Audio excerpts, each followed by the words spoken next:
Well, everybody, I got done watching Captain America Brave New World, so here is my spoiler-free review. So let's get into my spoiler-free review of Brave New World.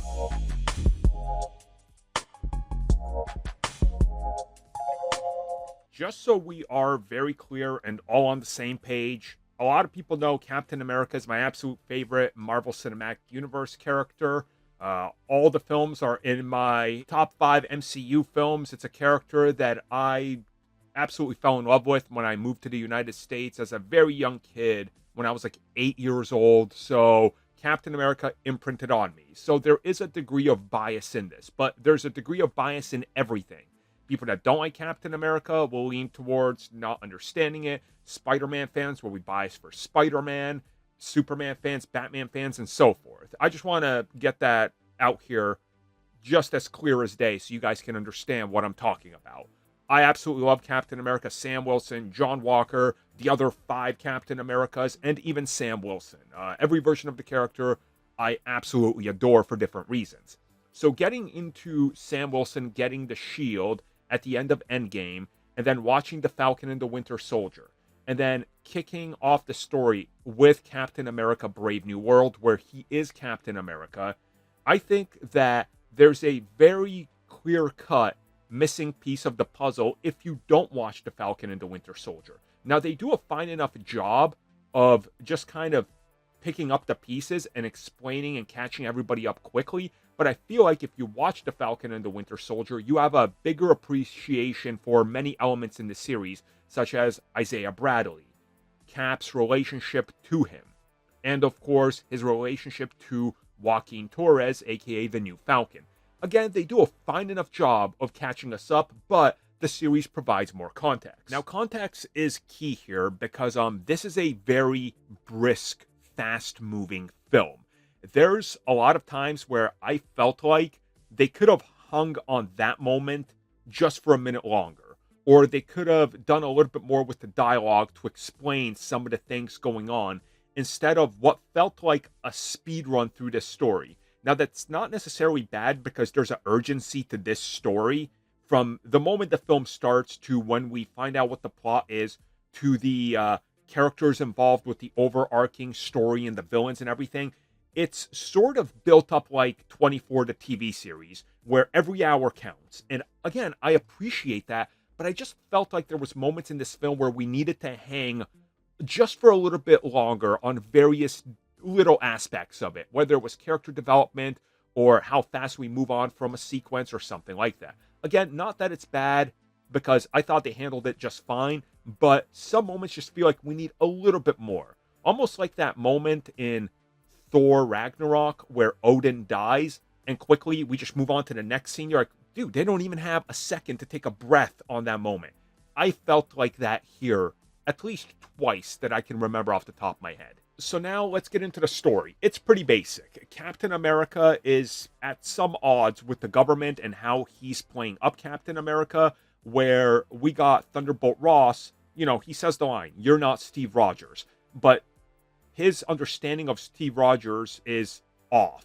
He's trying to make it seem like Steve would have stood for like the Sokovia Accords or something. It's like, no, that's not it. You are misrepresenting Captain America, and in that sense, America, which is very interesting and political in today's climate. And again, drawing some very interesting parallels that some people will probably be pissed off at, but naturally, that's just how it goes, right?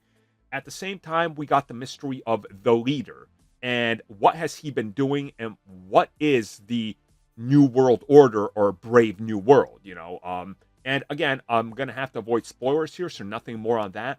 I think Tim Blake Nelson coming back as the leader does a good enough job here. Ultimately, I like what he looks like in the film. I think that they took the right route with his look after the Incredible Hulk and how much time has went by.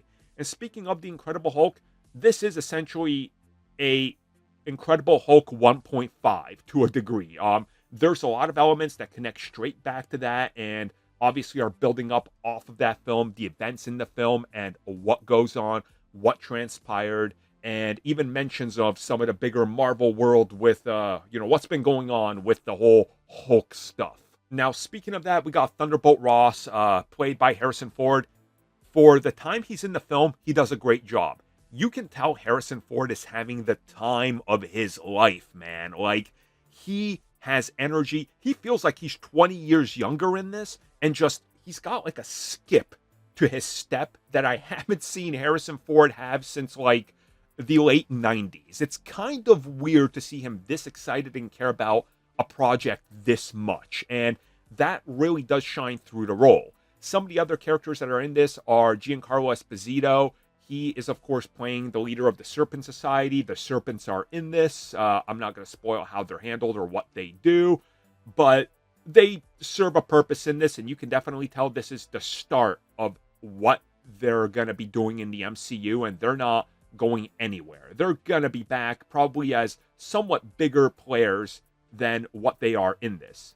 And then we got the geopolitical aspect of the film, dealing with Tiamat, dealing with the politics of getting adamantium and what this is leading to. And trust me, if that's what you're looking for, the hints as to what's to come, you're going to get it here. If you're looking for a little bit of closure on the events of the Eternals, you get a small little sliver of that with how they're dealing with the Celestial and all that. It's definitely not something that they're going to beat you over the head with, but it's here, it's handled well, and I really like it. Which brings us to talk about how the film comes together and the overall action and feel of everything. So I really thought that the action was handled well. It's mostly crystal clear. You can see what's going on. You can tell that there's a lot of this stuff that was done practically on real sets, and it really shows. You can tell that they took multiple passes at Red Hulk, and he looks far better than Hulk or She-Hulk looked on Disney+. And there's just a sense of this is Marvel trying to address a lot of criticisms. And I think that that's great. You get the sense that they knew that this film needed to at least address some criticism in regards to the Marvel CG and what they're doing with how fast they rush some of it out. Now, I'm not saying it's all perfect. There's a couple scenes where you're like, ooh, yeah, that was those last rounds of reshoots from like 2 months ago. I can tell. But outside of that, there is a feel to this that I haven't felt since like phase 1 and 2, where you can tell that there's a lot more tangible things on the set and that the action is used with the sets in mind, and it looks a lot more raw and real. And there's like dingy locations and locations that are small and close quarter for combat, and it brings me back to Captain America the First Avenger. Like, that's what it feels like here. It feels like a reboot of Captain America, a soft reboot, and it is because it's Sam Wilson. When comparing it to the other Captain America films, I don't think it's fair to compare it to Civil War, because Civil War is not a Captain America film. It's a Avengers film that just happens to have Captain America and Bucky at the forefront, but it's an Avengers film. It's not as good as The Winter Soldier, definitely not. That is still the best film in the MCU, in my opinion. It's somewhere in line with Captain America the First Avenger, and that could be good or bad. I know people who absolutely hate Captain America the First Avenger. That's in their bottom 10, in their bottom 5. They don't like the film. There's interesting cuts in that film. There's interesting story elements that are left on the cutting room floor or leave a lot more to be desired. This film has all of that. It literally feels like it's the first Avenger 2.0, for better or for worse.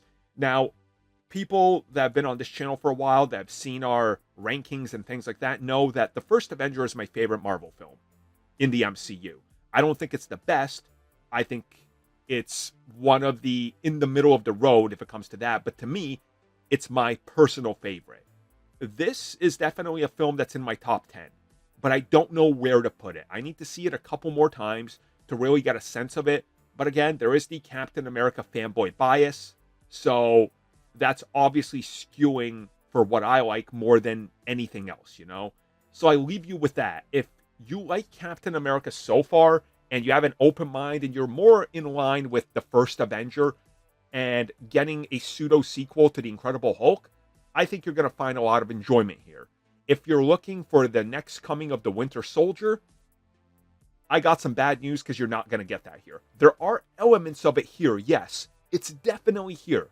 But it's more the first Avenger than the Winter Soldier. And that's the best thing I can say about it. Thank you for checking out that video, and thank you for your continued support. Feel free to like, share, subscribe, do whatever you will, and if you're so inclined and would like some additional content from us, which includes unfiltered content and bonus discussions, we do offer exclusively in our member section. We hope to see you there. So thank you for watching, and have a good one.